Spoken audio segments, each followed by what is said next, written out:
Existe un lugar en la Tierra donde tu cuerpo literalmente comienza a morir con cada segundo que permaneces en él. No es una exageración ni una metáfora dramática, es un hecho científico brutal e innegable. Por encima de los 8.000 metros de altitud, en lo que los alpinistas llaman la zona de la muerte, cada célula de tu organismo entra en un proceso irreversible de autodestrucción. El aire que respiras contiene apenas un 30% del oxígeno disponible a nivel del mar, y tu cuerpo, esa máquina perfectamente diseñada por millones de años de evolución, simplemente no fue construido para sobrevivir allí. En esta frontera mortal entre la ambición humana y los límites biológicos absolutos, la montaña no te mata, es tu propio cuerpo el que se convierte en tu peor enemigo. Las estadísticas son escalofriantes y revelan una verdad incómoda que muchos aspirantes a la gloria alpina prefieren ignorar. Más de 300 personas han perdido la vida en la región del Everest desde que comenzaron los registros hace un siglo, y esa cifra continúa aumentando año tras año. Solo en 2023, 18 escaladores perecieron en las laderas de estas montañas asesinas, y 8 más se sumaron a la lista en 2024. Pero aquí está el dato más perturbador. La mayoría de estas muertes no ocurren durante tormentas repentinas o avalanchas catastróficas, sino en días relativamente despejados, con escaladores experimentados que simplemente colapsan porque su cuerpo se rindió. La zona de la muerte no discrimina entre novatos y leyendas, entre el escalador aficionado y el Sherpa con 20 ascensos en su historial, porque a esa altitud todos somos igualmente vulnerables ante las leyes implacables de la fisiología extrema. Y si crees que has escuchado historias extremas de supervivencia en condiciones adversas, prepárate para conocer una realidad que desafía todo lo que pensabas saber sobre los límites del cuerpo humano. En la zona de la muerte, debes respirar aproximadamente 15 veces para reunir suficiente oxígeno y dar un solo paso. Imagínalo por un momento. 15 respiraciones agotadoras, jadeantes, desesperadas, solo para mover un pie delante del otro.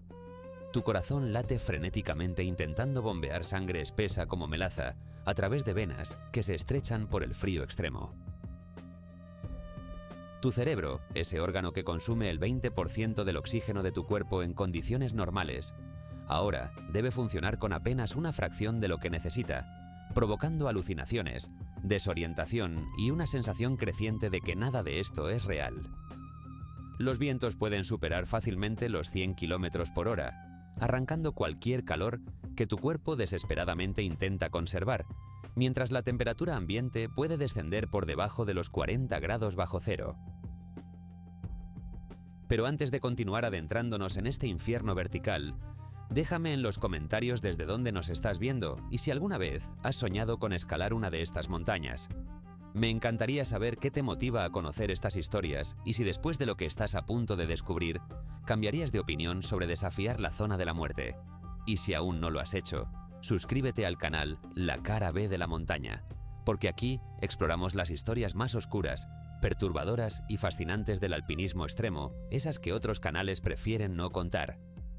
Ahora viene la pregunta que probablemente te estás haciendo. ¿Por qué exactamente los 8.000 metros marcan esta frontera entre la vida y la muerte? La respuesta está en la física atmosférica y en cómo nuestro cuerpo procesa el oxígeno.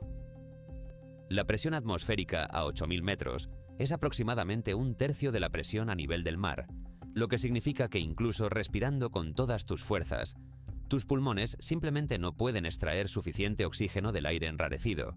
Tu sangre, normalmente saturada al 98% de oxígeno en condiciones normales, cae a niveles peligrosamente bajos de entre 50 y 60%.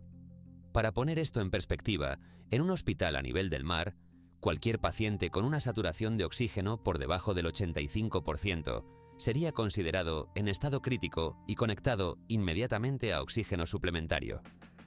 Pero en la zona de la muerte, esta hipoxia severa es tu nueva normalidad, y tu cuerpo debe funcionar bajo esas condiciones mientras realizas uno de los esfuerzos físicos más extenuantes imaginables. El término zona de la muerte fue acuñado en 1953 por el médico suizo Eduard Wyss-Dunant, quien acompañó expediciones al Himalaya y documentó científicamente lo que sucede cuando el ser humano se aventura por encima de los 7.500 metros. Lo que descubrió fue aterrador en su simplicidad. A esa altitud, el cuerpo humano muere más rápido de lo que puede regenerarse. Cada respiración, cada latido, cada movimiento consume recursos que tu organismo no puede reponer. No importa cuánto comas, cuánto descanses o cuán bien entrenado estés, tu cuerpo está perdiendo la batalla contra el tiempo y la altitud. Los médicos han calculado que ningún ser humano puede sobrevivir más de 48 horas en la zona de la muerte sin sufrir daños permanentes o fatales. Y cada minuto que pasas allí arriba es un minuto robado a un reloj que inexorablemente cuenta regresivo hacia el colapso total. Y aquí está el misterio más perturbador de todos, el que mantiene despiertos por la noche a los científicos especializados en medicina de altitud. ¿Por qué tantos escaladores mueren durante el descenso, después de haber alcanzado exitosamente la cumbre? Las estadísticas son brutalmente claras. Aproximadamente el 70% de todas las fatalidades en montañas de 8.000 metros ocurren durante el camino de regreso. Imagina el cruel ironía. Sobrevives a la subida, plantas tu bandera en la cima, tomas esa foto que soñaste durante años y luego, cuando crees que lo peor ha pasado, tu cuerpo simplemente se apaga. Los alpinistas lo describen como golpear un muro invisible, un momento en el que tus piernas dejan de responder. Tu mente se nubla hasta el punto de no poder distinguir arriba de abajo, y una fatiga abrumadora te susurra que sería tan fácil simplemente sentarte en la nieve y descansar un momento. Pero ese momento de descanso en la zona de la muerte es una sentencia de muerte, porque una vez que te sientas, las probabilidades de que vuelvas a levantarte son casi nulas. Lo que hace aún más escalofriante esta realidad es que no estamos hablando de principiantes desorientados o aventureros imprudentes sin experiencia. Muchas de las víctimas de la zona de la muerte eran leyendas vivas del alpinismo, hombres y mujeres que habían conquistado múltiples 8000s, que conocían cada riesgo y cada señal de advertencia que la montaña podía enviar. Tenían el equipo más avanzado, el entrenamiento más riguroso y décadas de experiencia acumulada. Y aún así, la zona de la muerte los reclamó, porque allí arriba, la experiencia solo puede retrasar lo inevitable, no prevenirlo. La montaña es paciente y sabe que cada hora que permaneces en su abrazo mortal, tu cuerpo se debilita un poco más, tu juicio se nubla a otro grado y tu capacidad de sobrevivir disminuye exponencialmente. Entre las 14 montañas que superan los 8000 metros en nuestro planeta, todas ubicadas en las cordilleras del Himalaya y el Karakorum, se esconden historias de horror que desafían la comprensión. Cuerpos congelados que permanecen como monumentos silenciosos durante décadas. Escaladores que literalmente caminaron junto a compañeros moribundos porque detenerse a ayudar significaba condenarse a sí mismos. Decisiones imposibles tomadas en estados de delirio hipóxico que llevaron a tragedias evitables. Estas montañas guardan secretos que el hielo preserva para la eternidad. Testimonios congelados de hasta dónde puede llegar la ambición humana y cuál es el precio final de desafiar los límites absolutos de nuestra biología. Y lo más perturbador es que cada año, a pesar de conocer estos horrores, cientos de alpinistas pagan fortunas y arriesgan todo por unas horas en esas cumbres mortales. ¿Qué impulsa a alguien a arriesgarlo todo? A literalmente apostar su vida, por pararse en un punto geográfico donde su cuerpo está muriendo con cada segundo que pasa? Esta pregunta nos acompañará a lo largo de este viaje hacia el corazón de la zona de la muerte, donde exploraremos la ciencia brutal detrás de la autodestrucción fisiológica, los casos documentados de decisiones fatales tomadas bajo deterioro cognitivo extremo, y por qué la cumbre, ese momento de gloria suprema, es en realidad solo el punto medio de una pesadilla que para muchos nunca termina. Bienvenidos al umbral del infierno blanco, donde la línea entre la vida y la muerte es tan delgada como el aire que intentas respirar. Respirar es el acto más natural y automático que realizamos como seres humanos, tan fundamental que ni siquiera pensamos en él. Inhalas unas 20.000 veces al día sin esfuerzo consciente, y tu cuerpo extrae del aire el oxígeno necesario para mantener cada célula funcionando en perfecta armonía. Pero imagina por un momento que cada respiración te proporciona apenas un tercio del oxígeno que necesitas. que tus pulmones trabajan desesperadamente bombeando aire enrarecido, mientras tu cerebro grita en silencio por ese combustible vital que no llega. Esto no es una pesadilla hipotética, es la realidad cotidiana en la zona de la muerte, donde el oxígeno se convierte en el lujo más preciado y esquivo que existe. La hipoxia, término médico que describe la deficiencia de oxígeno en los tejidos, es el asesino silencioso que acecha en las alturas extremas. A nivel del mar, el aire contiene aproximadamente un 21% de oxígeno y la presión atmosférica empuja ese oxígeno hacia tus pulmones con una fuerza de 760 milímetros de mercurio. Tu sangre se satura fácilmente al 98 o 99%, irrigando cada órgano con el combustible necesario para la vida. Pero a 8.000 metros de altitud, aunque el porcentaje de oxígeno en el aire sigue siendo el mismo 21%, la presión atmosférica se desploma a solo 253 milímetros de mercurio.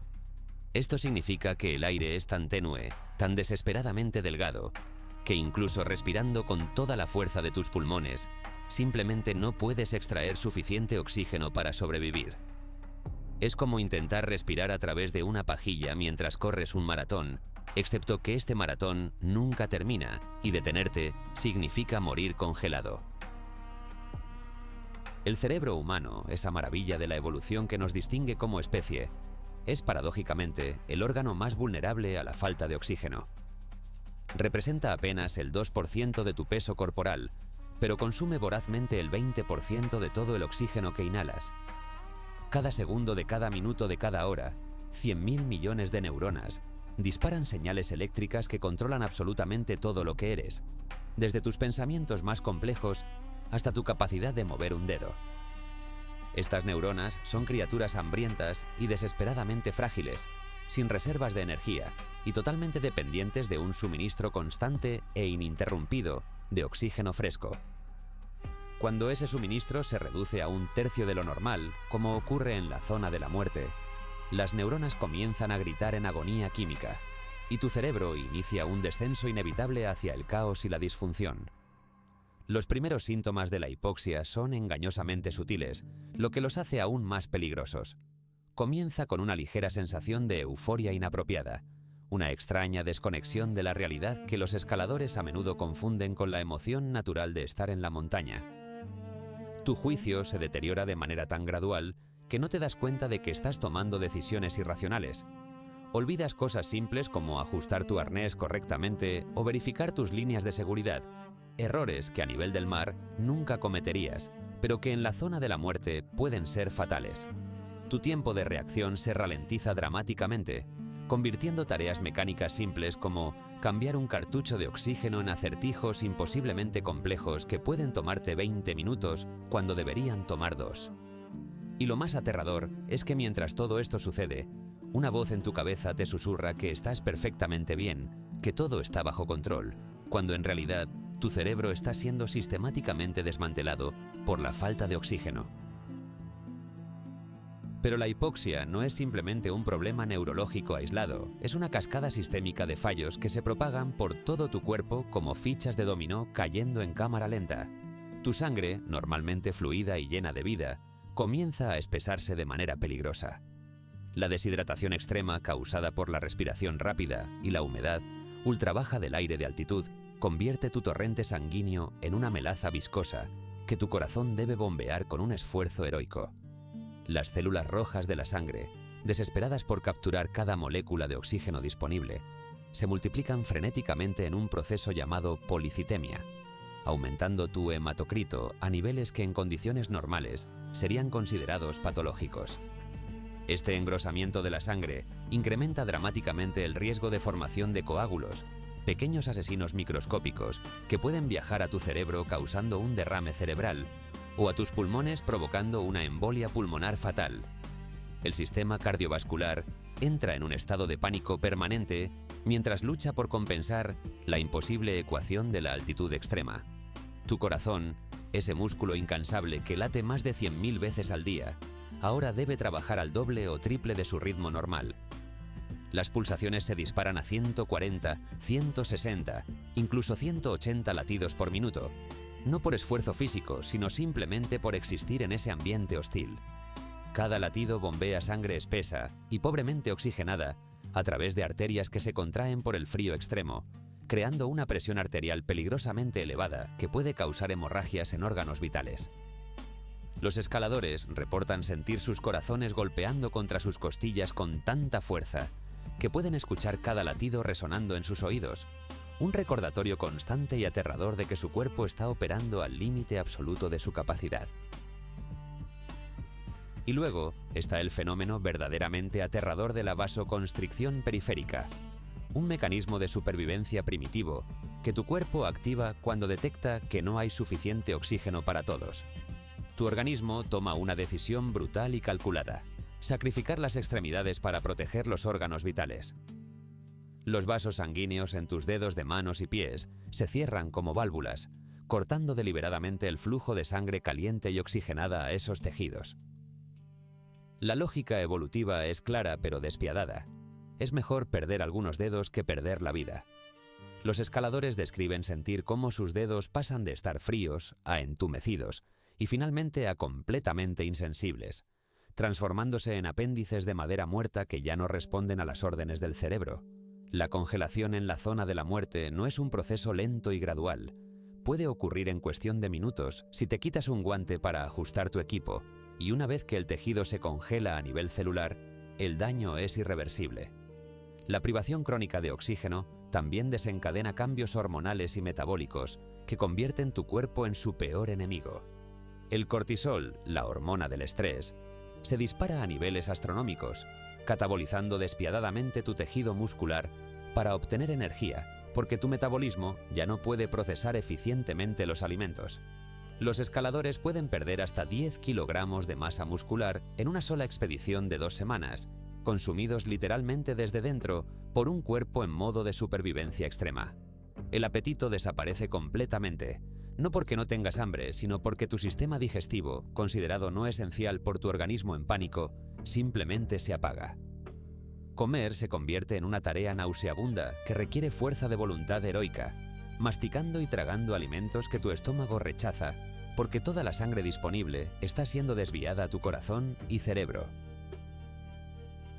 Los médicos especializados en fisiología de altitud han documentado que la saturación de oxígeno en sangre de escaladores en la zona de la muerte puede caer a niveles entre 40 y 50%, cifras que en un hospital a nivel del mar activarían alarmas inmediatas y protocolos de emergencia crítica. Para poner esto en perspectiva brutal, un paciente en cuidados intensivos con una saturación de 60% sería intubado inmediatamente y conectado a oxígeno al 100%, mientras los médicos luchan por salvar su vida. Pero en la zona de la muerte, con una saturación de 45%, se espera que escales verticalmente cargando tu propio peso en equipo, que tomes decisiones de vida o muerte sobre rutas y timing, y que mantengas la coordinación motora fina, necesaria, para asegurarte en cuerdas y navegar terreno técnico. Es una tarea imposible disfrazada de desafío deportivo, y el hecho de que alguien logre sobrevivir en esas condiciones es un testimonio tanto de la resistencia humana como de la delgada línea entre la vida y la muerte. Lo que hace esta situación aún más perversa es que tu cuerpo no te dice que estás muriendo hasta que es demasiado tarde.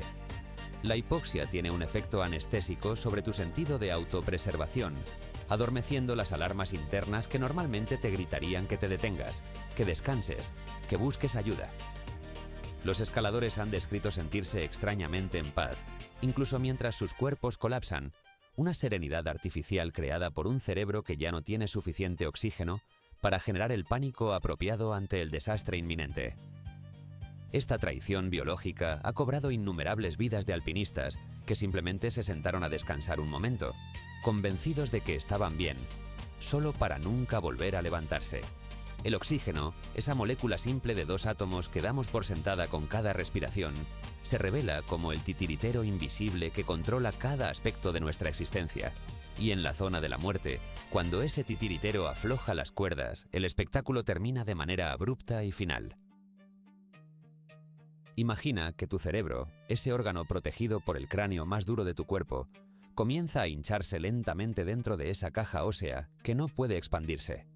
Cada milímetro de inflamación comprime tejido vital contra el hueso, aplastando neuronas, cortando el flujo sanguíneo, y estrangulando las estructuras que controlan todo lo que eres. No hay forma de escapar, no hay válvula de alivio, solo una presión creciente e implacable que eventualmente aplastará tu conciencia hasta la oscuridad final. Esto no es ciencia ficción ni una enfermedad exótica, es el edema cerebral de altitud, una de las formas más aterradoras en que la zona de la muerte cobra sus víctimas, y puede matarte en cuestión de horas si no desciendes inmediatamente. El edema cerebral de altitud es el resultado final de una cascada de eventos fisiológicos que comienza de manera casi imperceptible. La hipoxia extrema causa que los vasos sanguíneos en tu cerebro se dilaten desesperadamente, en un intento por aumentar el flujo de sangre oxigenada a las neuronas hambrientas. Pero esta vasodilatación tiene un precio brutal. La presión aumentada rompe la integridad de la barrera hematoencefálica, esa membrana microscópica que normalmente mantiene el fluido sanguíneo separado del tejido cerebral. Una vez que esa barrera se compromete, el líquido comienza a filtrarse hacia los espacios intersticiales del cerebro, acumulándose gota por gota en un proceso llamado edema vasogénico.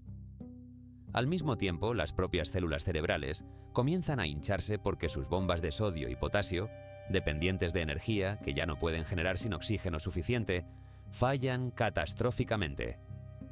Este edema citotóxico se suma al vasogénico, creando una tormenta perfecta de presión intracraneal que no tiene dónde ir excepto hacia adentro, comprimiendo estructuras vitales contra el cráneo inflexible. Los primeros síntomas del edema cerebral son engañosamente similares al mal agudo de montaña común, lo que hace que muchos escaladores ignoren las señales de advertencia hasta que es demasiado tarde. Comienza con un dolor de cabeza que no responde a analgésicos, un dolor pulsante y nauseabundo que se intensifica con cada movimiento de tu cabeza. Las náuseas se vuelven incontrolables y vomitas repetidamente incluso cuando tu estómago ya está vacío, porque el centro del vómito en tu tronco cerebral está siendo comprimido por el tejido hinchado. Tu coordinación se deteriora de manera alarmante, desarrollando lo que los médicos llaman ataxia, una marcha tambaleante y descoordinada como si estuvieras borracho, incapaz de caminar en línea recta o mantener el equilibrio. Este signo en particular es tan diagnóstico que los guías experimentados lo reconocen inmediatamente. Si un escalador no puede caminar de talón a punta en línea recta, el edema cerebral ya está en progreso y cada minuto que permanezca en altitud aumenta exponencialmente su riesgo de muerte. Pero lo verdaderamente aterrador comienza cuando el edema progresa a las etapas avanzadas, transformando a escaladores completamente funcionales en sombras confusas de sí mismos en cuestión de horas. La confusión mental se vuelve profunda y desconcertante. Pierdes la capacidad de procesar información simple o tomar decisiones básicas. Los escaladores en esta etapa han sido encontrados tratando de escalar en la dirección equivocada, convencidos de que están descendiendo cuando en realidad están subiendo hacia mayor peligro. Algunos comienzan a quitarse el equipo esencial, desabrochando arneses o dejando caer mochilas, porque su cerebro comprimido ya no puede comprender la importancia de estos objetos. Las alucinaciones visuales y auditivas se vuelven vívidas y aterradoras, reportando conversaciones con personas que no están allí o viendo estructuras imaginarias en la montaña. Un estudio documentó que el 32% de escaladores por encima de 7.500 metros experimentan alucinaciones, un testimonio escalofriante de cuán profundamente la hipoxia y el edema distorsionan la realidad percibida. Los casos documentados de edema cerebral de altitud leen como historias de terror médico, porque muestran cuán rápido puede deteriorarse un ser humano cuando su cerebro literalmente se queda sin espacio. En 1996, durante la desastrosa temporada del Everest que cobró 8 vidas en un solo día, varios escaladores mostraron signos evidentes de edema cerebral avanzado. Uno de ellos fue encontrado sentado en la nieve, mirando fijamente al vacío, incapaz de responder a preguntas simples o seguir instrucciones básicas. Su cerebro, hinchado contra los límites de su cráneo, había perdido la capacidad de procesar lenguaje o generar respuestas apropiadas. Otro escalador cayó en un estupor profundo a pocos cientos de metros del campamento, sus pupilas dilatadas de manera desigual, un signo clásico de herniación cerebral inminente, donde el tronco cerebral es empujado a través del agujero en la base del cráneo. Sin intervención inmediata, que en la zona de la muerte significa descenso rápido, Este proceso es irreversible y fatal. Pero el cerebro no es el único órgano que puede ahogarse en su propio fluido en la zona de la muerte.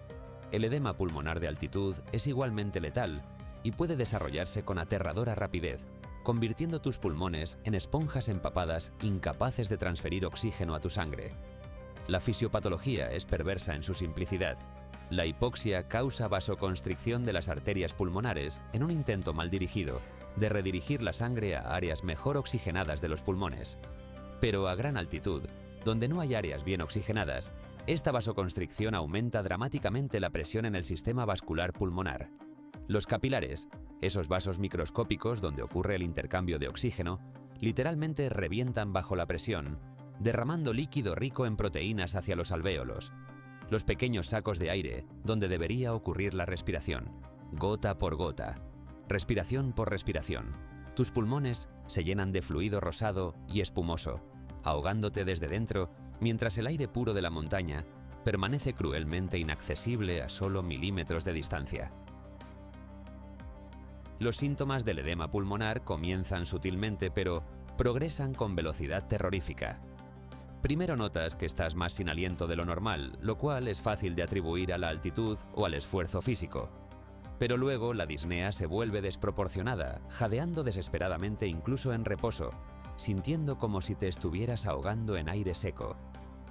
Desarrollas una tos persistente que inicialmente es seca pero rápidamente se vuelve productiva, expulsando esputo rosado y espumoso, teñido con sangre de los capilares rotos. Tu pecho comienza a producir ruidos espeluznantes, un borboteo húmedo que otros pueden escuchar a distancia, el sonido de tus pulmones literalmente burbujeando con fluido. Tu frecuencia respiratoria se dispara a 30, 40, 50 respiraciones por minuto, pero paradójicamente tu saturación de oxígeno cae en picada, porque el fluido bloquea el intercambio gaseoso. Los labios y las uñas se vuelven azules con cianosis, un signo visual aterrador de que tu sangre está críticamente desoxigenada. La combinación de edema cerebral y pulmonar, que puede ocurrir simultáneamente en casos severos, crea un escenario de pesadilla, donde múltiples sistemas vitales colapsan en cascada. Tu cerebro, desesperado por oxígeno, está siendo comprimido desde dentro mientras tus pulmones, la fuente de ese oxígeno vital, se ahogan en su propio fluido. Es una carrera hacia el abismo donde cada sistema que falla acelera el fallo de los otros. Los médicos que han tratado estos casos en expediciones de altitud describen la impotencia frustrante de ver a pacientes deteriorarse ante sus ojos, sabiendo que el único tratamiento efectivo, el descenso rápido a menor altitud, puede estar a horas de distancia a través de terreno técnico peligroso. En la zona de la muerte, no hay helicópteros de rescate, no hay ambulancias ni unidades de cuidados intensivos. Solo la montaña indiferente y el reloj implacable contando los minutos hasta el colapso total. Lo más perturbador sobre estos edemas es su naturaleza democrática e impredecible. No discriminan entre el escalador novato y el alpinista de élite con décadas de experiencia. Estudios han mostrado que aproximadamente el 1% de personas desarrollan edema cerebral de altitud, incluso con ascensos graduales y aclimatación adecuada, sugiriendo una susceptibilidad genética que no se puede entrenar ni preparar. Algunos individuos simplemente tienen barreras hematoencefálicas más permeables o respuestas vasculares más agresivas a la hipoxia. Estos factores genéticos permanecen invisibles e insospechados hasta que la persona se aventura por encima de los 7000 metros y descubre de la manera más brutal posible que su biología no fue diseñada para esas altitudes. La montaña revela estas vulnerabilidades ocultas sin piedad ni segunda oportunidad. Y aquí está la ironía más cruel de todas. Incluso si sobrevives al edema cerebral mediante un descenso de emergencia, el daño puede ser permanente. Estudios de resonancia magnética han documentado lesiones residuales en la sustancia blanca cerebral de sobrevivientes, pequeñas cicatrices que marcan donde las neuronas murieron por compresión. Algunos escaladores reportan déficits cognitivos persistentes, problemas de memoria, dificultad para concentrarse, cambios de personalidad sutiles que persisten meses o años después del evento. El cerebro, esa estructura increíblemente plástica, capaz de adaptarse y sanar, nunca perdona completamente el trauma de haber sido aplastado contra su propia jaula ósea. Cada ascenso a la zona de la muerte es una apuesta no solo con tu vida inmediata, sino potencialmente con tu función cerebral a largo plazo. Un precio que muchos solo comprenden cuando ya es demasiado tarde para retroceder.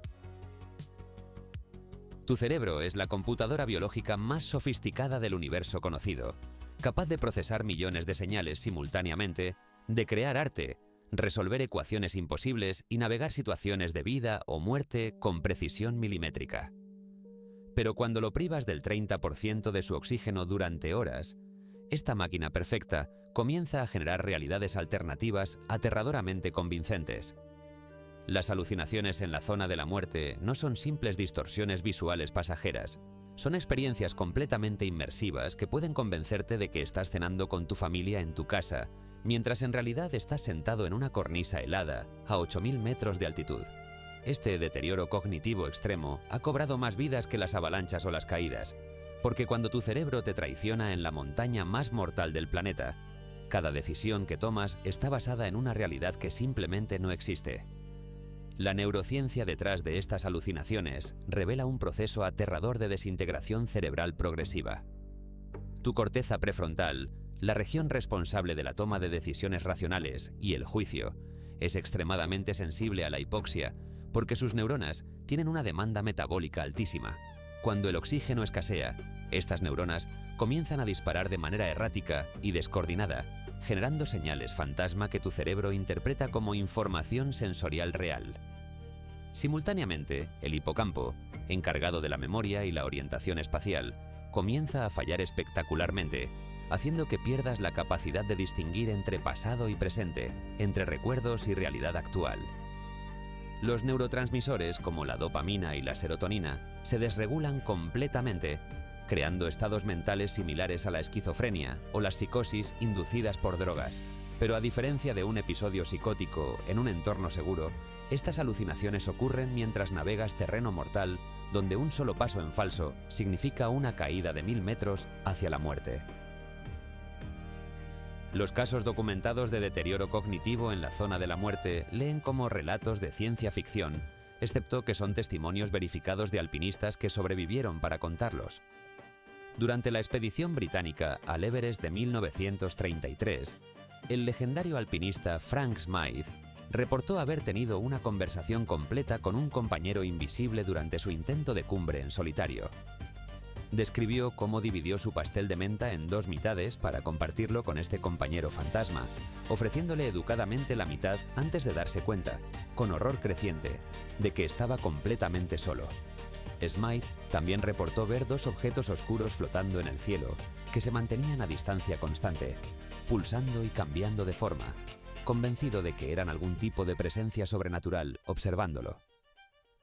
Años después, los neurólogos identificarían estas experiencias como alucinaciones hipóxicas clásicas combinadas con el fenómeno del tercer hombre, una presencia sensorial fantasma que muchos supervivientes de situaciones extremas reportan. Pero las alucinaciones visuales y auditivas son solo el comienzo del horror cognitivo que te espera en las alturas extremas. El deterioro del juicio y la toma de decisiones es quizás aún más letal, porque ocurre sin que te des cuenta de que algo está mal. Los escaladores han sido encontrados escalando en la dirección completamente equivocada, convencidos absolutamente de que están descendiendo hacia la seguridad cuando en realidad están ascendiendo hacia mayor peligro y muerte segura. En 1996, varios alpinistas durante la desastrosa temporada del Everest tomaron decisiones incomprensibles que ningún escalador experimentado tomaría en su sano juicio. Uno se sentó a descansar a menos de 100 metros del campamento, visible desde las tiendas, pero su cerebro deteriorado no pudo procesar que la salvación estaba a minutos de distancia. Otro comenzó a quitarse capas de ropa protectora en temperaturas de 40 grados bajo cero, un comportamiento paradójico que los médicos llaman desnudamiento hipotérmico, donde el cerebro confuso interpreta la constricción de los vasos sanguíneos como sobrecalentamiento. Uno de los casos más escalofriantes y mejor documentados de deterioro cognitivo fatal ocurrió con David Sharp en 2006. Sharp era un escalador experimentado con múltiples ascensos a su crédito, no un novato imprudente. Durante su intento de cumbre solitaria, alcanzó la zona de la muerte y comenzó a mostrar signos evidentes de hipoxia severa. Más de 40 escaladores pasaron junto a él durante las horas siguientes, encontrándolo sentado en la pequeña cueva conocida como Green Boots Cave, todavía vivo pero completamente incoherente. Cuando intentaron comunicarse con él, Sharp era incapaz de responder a preguntas simples o seguir instrucciones básicas. Su cerebro, privado de oxígeno durante horas críticas, había perdido la capacidad de procesar lenguaje o generar respuestas apropiadas. Algunos escaladores reportaron que sus ojos estaban abiertos pero vidriosos, mirando fijamente al vacío sin reconocimiento o comprensión. Varios intentaron darle oxígeno suplementario, pero Sharp no podía coordinar sus músculos para beber o ajustar su máscara. Su corteza motora y sus funciones ejecutivas habían colapsado tan completamente que incluso acciones automáticas como tragar se habían vuelto imposibles. El fenómeno de las alucinaciones auditivas en la zona de la muerte es particularmente insidioso, porque puede sonar absolutamente real y convincente. Los escaladores reportan escuchar voces de sus seres queridos llamándolos por su nombre, conversaciones completas en idiomas que reconocen, música que los tranquiliza o los insta a seguir adelante. El alpinista austríaco Hermann Bull, durante su ascenso solitario histórico del Nanga Parbat en 1953, describió haber escuchado una orquesta completa tocando sinfonías mientras descendía en la oscuridad, agotado y delirante. Estas alucinaciones auditivas no son aleatorias, sino que reflejan los estados emocionales y los miedos más profundos del escalador. Algunos escuchan advertencias urgentes de peligro inminente que no existe, provocando pánico y decisiones precipitadas. Otros escuchan voces reconfortantes que los animan a sentarse y descansar, un susurro seductor hacia la muerte por congelación. El cerebro hipóxico, desesperado por darle sentido a señales neuronales caóticas, fabrica narrativas completas basadas en fragmentos de memoria y emoción. La desorientación espacial extrema representa otro aspecto aterrador del deterioro cognitivo en altitudes mortales. Tu sentido de arriba y abajo, adelante y atrás, puede volverse completamente confuso cuando tu cerebelo y tu sistema vestibular dejan de comunicarse correctamente. Los escaladores han sido encontrados intentando escalar paredes verticales imposibles, convencidos de que están en una pendiente suave y manejable. Otros han caminado directamente hacia cornisas de nieve que sobresalen sobre abismos de 1000 metros, incapaces de percibir la profundidad o el peligro obvio. En 1992, un escalador experimentado en el K2 fue encontrado tambaleándose en círculos en un glaciar, completamente perdido a pesar de estar a solo 200 metros de su campamento. Su sistema de navegación interno había colapsado tan completamente que no podía determinar dirección ni distancia, atrapado en un laberinto perceptual creado por su propio cerebro moribundo. Pero quizás el aspecto más perturbador del deterioro cognitivo en la zona de la muerte es la pérdida de la capacidad de reconocer que algo está mal. Los psicólogos llaman a esto anosognosia, una condición donde el paciente es completamente inconsciente de su propio déficit. Los escaladores en las garras de la hipoxia severa insisten enfáticamente en que están pensando con claridad, que sus decisiones son racionales y apropiadas, incluso mientras hacen cosas completamente suicidas. Esta desconexión entre la realidad objetiva y la percepción subjetiva crea situaciones imposibles para los compañeros de equipo y guías. ¿Cómo convences a alguien de que está tomando decisiones fatales cuando su cerebro deteriorado está absolutamente convencido de que todo está bien? ¿Cómo fuerzas a un compañero a descender cuando él cree genuinamente que puede continuar hacia la cumbre? Esta es la cruel paradoja de la zona de la muerte. En el momento en que más necesitas tu juicio intacto, es precisamente cuando ese juicio se vuelve menos confiable. Los estudios neuropsicológicos de sobrevivientes de la zona de la muerte han revelado daños cognitivos persistentes que pueden durar meses o incluso años después del evento. Pruebas de resonancia magnética funcional muestran patrones alterados de actividad cerebral en regiones asociadas con la memoria, la atención y el control ejecutivo. Algunos alpinistas reportan problemas de concentración crónicos, dificultad para recordar nombres o fechas y una sensación persistente de niebla mental que nunca experimentaron antes de su ascenso. Las autopsias de escaladores que murieron en la zona de la muerte revelan lesiones microscópicas en la sustancia blanca cerebral, pequeños infartos donde las neuronas murieron por falta de oxígeno y nunca se regeneraron. Cada hora que pasas por encima de 8.000 metros es una apuesta no solo con tu supervivencia inmediata, sino con tu función cerebral a largo plazo, un precio que muchos solo comprenden cuando es demasiado tarde. Y aquí está la pregunta que mantiene despiertos a los neurocientíficos especializados en medicina de altitud. ¿En qué momento exacto cruzas la línea invisible entre el pensamiento racional deteriorado y la psicosis completa inducida por hipoxia? No hay una respuesta clara porque cada cerebro responde de manera diferente a la privación de oxígeno. Algunos escaladores mantienen lucidez relativa incluso en condiciones extremas, mientras otros desarrollan alucinaciones vívidas a altitudes relativamente más bajas. Esta variabilidad individual hace que cada ascenso a la zona de la muerte sea una ruleta rusa neurológica, donde no sabes si tu cerebro será uno de los que colapsa espectacularmente o uno de los pocos que logra mantener la cordura suficiente para sobrevivir. Lo único seguro es que nadie, absolutamente nadie, regresa de la zona de la muerte con su cerebro completamente ileso. Existe un proverbio entre los alpinistas de élite que dice que alcanzar la cumbre es opcional, pero regresar con vida es obligatorio. Sin embargo, las estadísticas brutales de la zona de la muerte revelan una verdad escalofriante que contradice esta sabiduría. Aproximadamente el 70% de todas las fatalidades en montañas de 8.000 metros ocurren durante el descenso, después de que el escalador ha alcanzado exitosamente la cumbre. Imagina la cruel ironía de este destino. Sobrevives a la subida más peligrosa de tu vida. Plantas tu bandera en el punto más alto, tomas esa fotografía que soñaste durante años, y luego, cuando crees que lo peor ha pasado, tu cuerpo simplemente se apaga. Este fenómeno no es mala suerte ni coincidencia, es el resultado inevitable de una ecuación fisiológica brutal, donde cada hora que pasas en la zona de la muerte consume reservas que tu cuerpo nunca podrá reponer a tiempo. La explicación científica detrás de este patrón letal reside en comprender que tu cuerpo opera con una reserva limitada de energía y capacidad cognitiva en altitudes extremas. Durante el ascenso, funcionas con una combinación de adrenalina, determinación férrea y las últimas reservas metabólicas que tu organismo puede movilizar. Cada paso hacia arriba consume no solo energía física, sino también recursos cognitivos preciosos, quemando glucógeno cerebral a un ritmo insostenible que tu metabolismo hipóxico no puede reemplazar.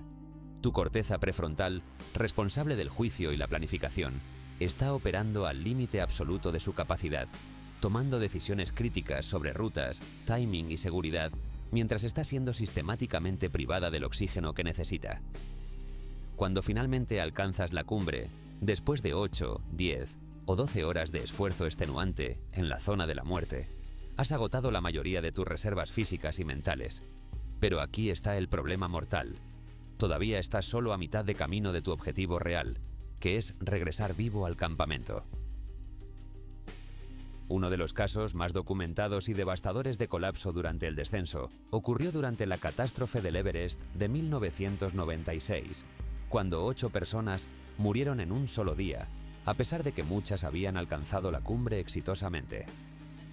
Rob Hall, un guía legendario de Nueva Zelanda con múltiples ascensos del Everest en su historial, alcanzó la cumbre con su cliente Doug Hansen alrededor de las de la tarde, peligrosamente tarde según cualquier protocolo de seguridad establecido. La regla no escrita en el Everest es que si no alcanzas la cumbre antes de las 2 de la tarde, debes dar la vuelta inmediatamente, porque descender en la oscuridad con las reservas agotadas es una sentencia de muerte casi garantizada. Hall conocía esta regla mejor que nadie, la había enseñado a docenas de clientes y la había predicado incansablemente. Pero en la cumbre, con su cerebro deteriorado por horas de hipoxia extrema, su juicio falló espectacularmente y decidió continuar el descenso en lugar de dar la vuelta cuando aún era posible. Lo que sucedió después ilustra perfectamente por qué el descenso es tan letal.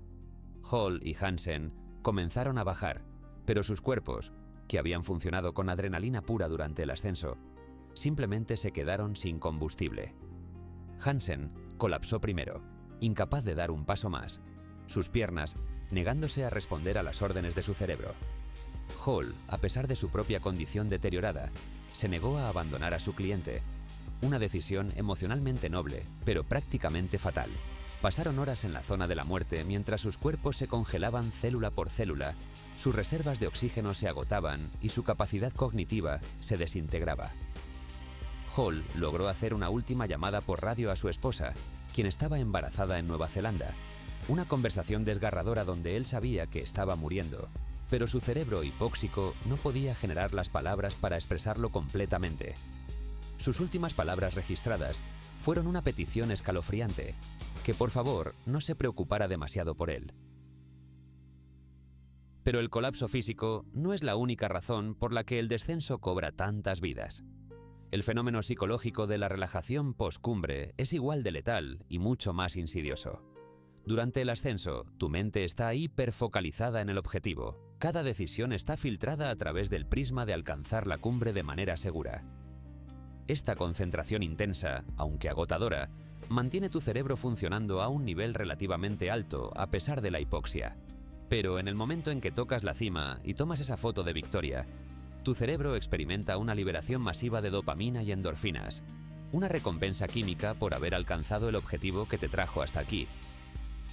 Esta euforia del éxito es peligrosamente engañosa porque relaja precisamente los mecanismos de alerta que te han mantenido vivo hasta ese momento.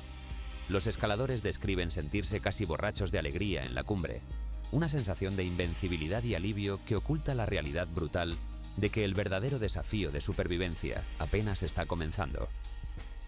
La fatiga acumulada durante el ascenso se manifiesta de formas que pueden ser instantáneamente fatales durante el descenso. Tus músculos, que han estado contrayéndose durante horas bajo carga extrema en un ambiente de oxígeno reducido, acumulan cantidades masivas de ácido láctico y otros metabolitos tóxicos que tu sistema no puede procesar eficientemente. Las fibras musculares comienzan a fallar de manera aleatoria, provocando temblores incontrolables en las piernas que los escaladores llaman piernas de Elvis. Tu capacidad de descender con control y precisión, absolutamente crítica, en pendientes heladas de 45 grados, se deteriora dramáticamente. Un paso que habrías ejecutado perfectamente con las piernas frescas, ahora se convierte en un tropiezo peligroso. Y en la zona de la muerte, un solo tropiezo puede convertirse en una caída de 1000 metros que termina en segundos. La desorientación durante el descenso es especialmente traicionera, porque el terreno que acabas de ascender hace apenas horas, ahora parece completamente irreconocible desde la dirección opuesta. Las formaciones rocosas, las cornisas de nieve y los puntos de referencia que usaste para navegar hacia arriba se ven radicalmente diferentes cuando los miras desde arriba hacia abajo. Tu cerebro hipóxico, ya operando con capacidad cognitiva severamente reducida, lucha por reconocer características que deberían ser familiares. Múltiples escaladores han sido encontrados muertos a solo cientos de metros de campamentos o rutas establecidas, habiendo tomado un giro equivocado en la desorientación y terminado en terreno imposible. El caso de Hannelore Schmatz en 1979 es particularmente aterrador. Colapsó durante el descenso a solo 100 metros verticales, por encima del campamento del Everest, tan cerca de la seguridad que su cuerpo permaneció visible desde el campamento durante décadas, un recordatorio congelado de cuán cerca y cuán lejos puede estar la salvación simultáneamente. El agotamiento de las botellas de oxígeno suplementario durante el descenso añade otra capa de peligro mortal. La mayoría de los escaladores calculan cuidadosamente cuánto oxígeno necesitarán para alcanzar la cumbre y regresar, pero estos cálculos asumen tiempos de tránsito ideales que rara vez se cumplen en la realidad caótica de la zona de la muerte. Un retraso de 1 hora en la cumbre debido a tráfico de escaladores, un problema técnico con el equipo, o simplemente moverse más lento de lo anticipado, puede significar que tu oxígeno se agote cuando todavía estás a horas del campamento. En ese momento, tu saturación de oxígeno en sangre, que tal vez se mantenía en un 60% marginal con oxígeno suplementario, cae en picada a 40 o 35% sin él. Este colapso súbito de la oxigenación desencadena una cascada de fallos sistémicos. Tu visión se estrecha en un túnel, tu coordinación motora fina desaparece completamente y tu cerebro entra en un estado de confusión profunda donde no puedes procesar información simple como qué dirección es abajo. Los estudios fisiológicos han revelado que después de aproximadamente 6 a 8 horas en la zona de la muerte, Tu cuerpo cruza un punto de no retorno metabólico, donde el daño acumulado a tejidos y órganos se vuelve crítico. Tus reservas de glucógeno, el combustible que alimenta tus músculos y cerebro, están completamente agotadas. Tu cuerpo comienza a catabolizar proteína muscular para obtener energía en un proceso desesperado que literalmente te consume desde dentro. La deshidratación extrema, causada por la respiración rápida en aire ultraseco, ha reducido tu volumen sanguíneo hasta el punto donde tu corazón lucha por mantener la presión arterial adecuada. Tu sangre, ahora espesa como melaza, debido a la policitemia y la deshidratación, forma microcoágulos que pueden bloquear vasos sanguíneos en tu cerebro, corazón o pulmones sin advertencia. Cada uno de estos factores por sí solo sería peligroso. Combinados durante el descenso, cuando tu atención y tus reflejos están más comprometidos, se convierten en una tormenta perfecta de mortalidad. Y aquí está la pregunta que atormenta a los sobrevivientes y fascina a los científicos. ¿Por qué algunos escaladores logran descender exitosamente mientras otros con experiencia similar colapsan y mueren? La respuesta parece residir en una combinación de factores genéticos, reservas metabólicas individuales y, francamente, suerte.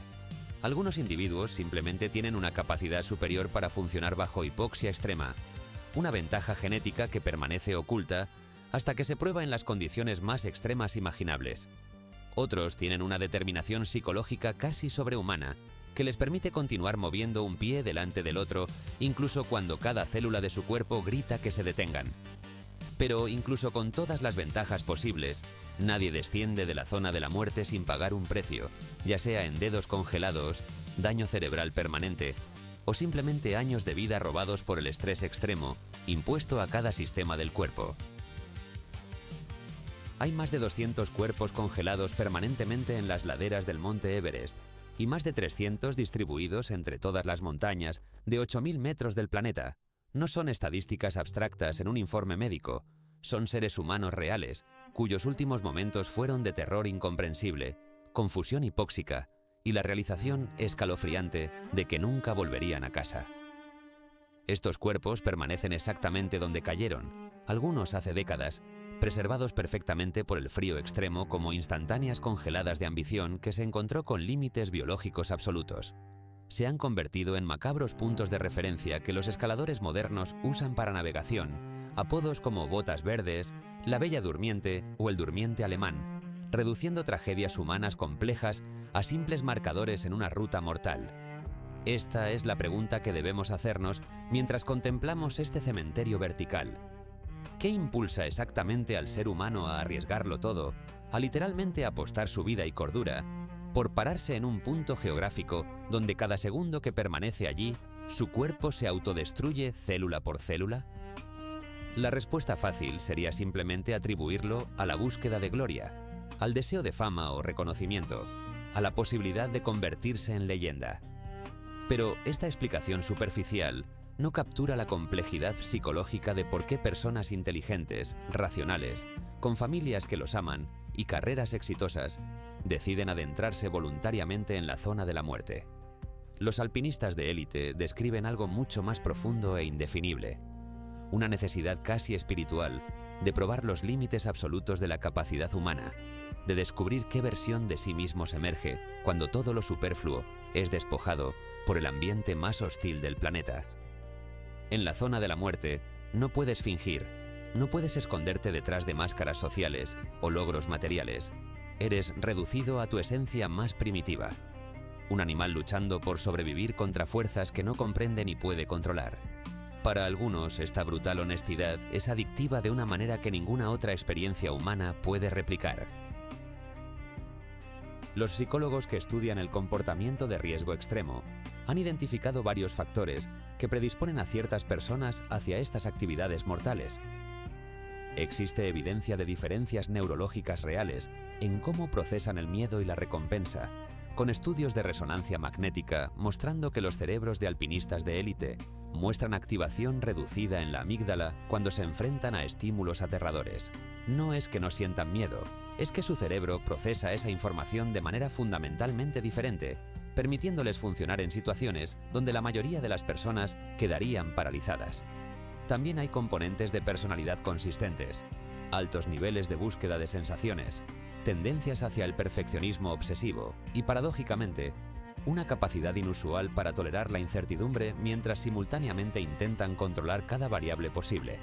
Estos individuos no son simplemente temerarios o inconscientes del peligro, al contrario, son hiperconscientes de cada riesgo y dedican años de sus vidas a mitigar esos riesgos mediante entrenamiento fanático y planificación meticulosa. Pero más allá de la psicología individual, existe una dimensión filosófica más profunda sobre lo que significa ser humano en una era donde hemos conquistado casi todo nuestro planeta.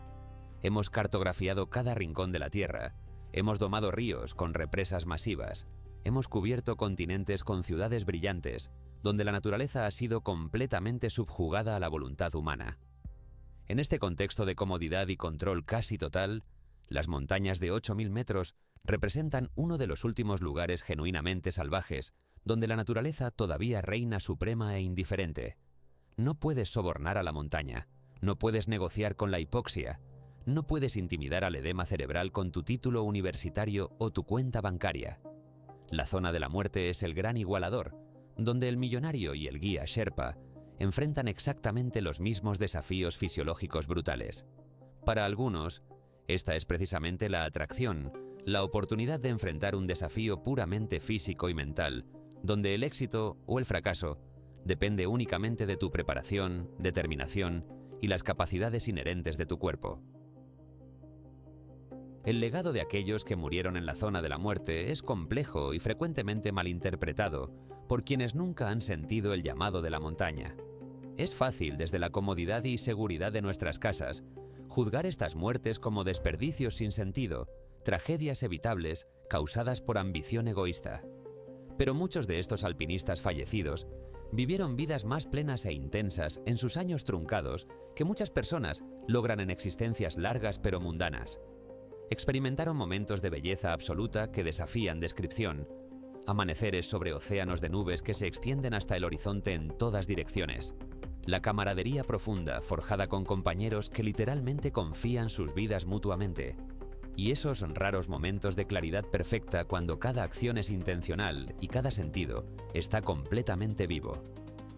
El error es asumir que una vida larga es automáticamente más valiosa que una vida intensa, que la cantidad de años supera la calidad de experiencias.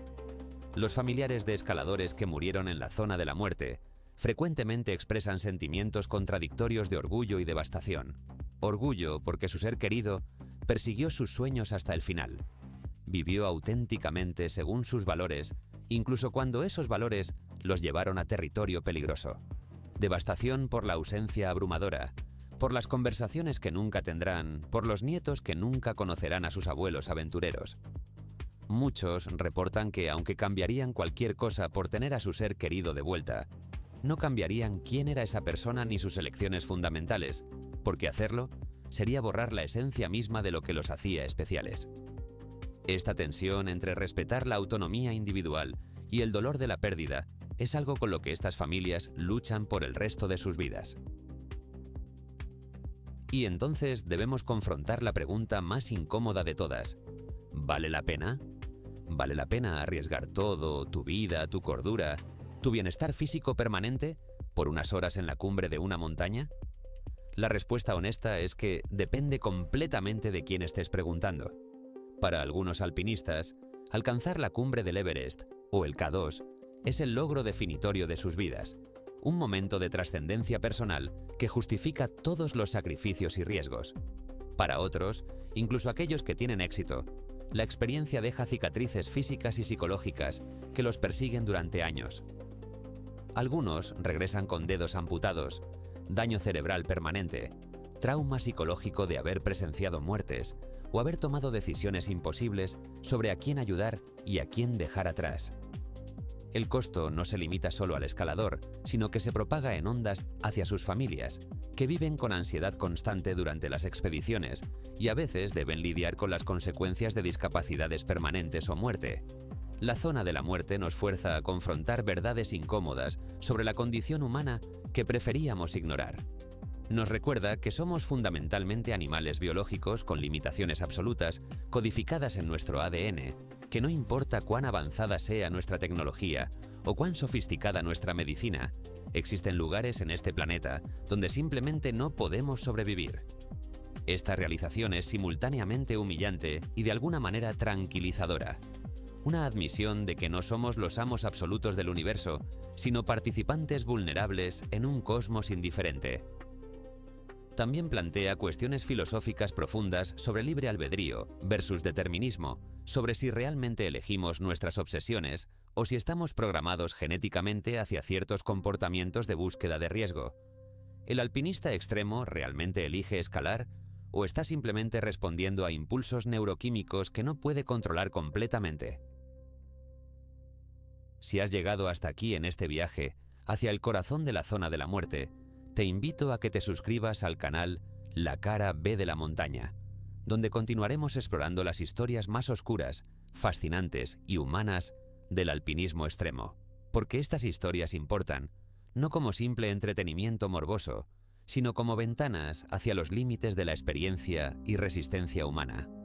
Al final, quizás la pregunta no debería ser por qué algunos eligen arriesgar todo por la cumbre, sino qué dice sobre el resto de nosotros que elegimos no hacerlo. ¿Somos más sabios por reconocer nuestros límites y vivir dentro de ellos? ¿O simplemente más temerosos de descubrir hasta dónde podríamos realmente llegar? Los cuerpos congelados en la zona de la muerte son monumentos ambiguos, advertencias de hubris para algunos e inspiración de posibilidad humana para otros. Permanecerán allí durante siglos más, preservados perfectamente en ese limbo congelado entre la vida y la muerte, entre la tierra y el cielo, entre la ambición y el olvido. Y mientras permanezcan, continuarán planteando la pregunta que cada generación debe responder por sí misma. ¿Hasta dónde estás dispuesto a llegar para descubrir quién realmente eres cuando todo lo demás se despoja? En la zona de la muerte, donde cada respiración es una batalla y cada paso podría ser el último, algunos encuentran la respuesta que buscaban, mientras otros descubren que algunas preguntas no tienen respuestas, solo consecuencias que duran para siempre.